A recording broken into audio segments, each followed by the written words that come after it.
ஆச்சு. நம்மளோட காசு கண்ணுக்கு தெரியாமல் நிறையா போகுது. எப்படி தெரியுங்களா? பாருங்கள், இது எல்லாமே இது டேட்ஸ் வாங்கினது. இதுக்குள்ளே டேட்ஸ் போட்டு கொடுக்குறாங்க. அதான் ரூ. 20 டேட்ஸ்னு ரூ. 10 இந்த டப்பா. அதே மாதிரி இதில் சாப்பாடு ரூ. 50 25 சாப்பாடுன்னா ரூ. 25 இந்த டப்பாவுக்கு. அப்புறம் அதே மாதிரி இதில் ரூ. 100 சாப்பாடுன்னா ரூ. 50 இந்த டப்பாவுக்கு ரூ. 150 நம்மளுக்கு போகுது. அதே மாதிரி இந்த இதில் எல்லாம் பிரியாணி இதெல்லாம் போட்டு கொடுக்குறாங்க. அப்போ இது ரூ.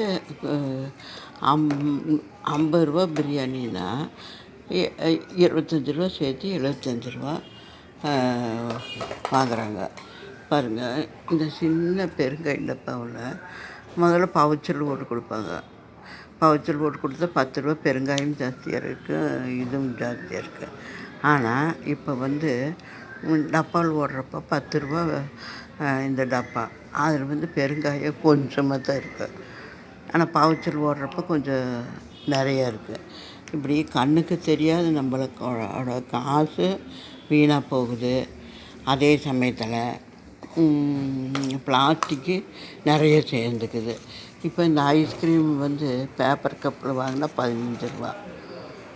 ஆச்சா, பேப்பர் கப்பில் வாங்கினா ரூ. 15. இதில் வாங்கினா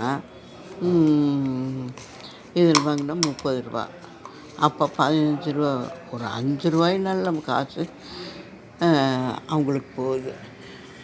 பிளாஸ்டிக்கு நம்மளுக்கு உடம்புக்கும் கெடுதல். நம்மளோட காசு வீணாக போகுது. இப்படியெல்லாம் இருந்தால் எப்படி நம்ம பிளாஸ்டிக்கை ஒழிக்க முடியும்? சொல்லுங்கள் பார்க்கலாம்.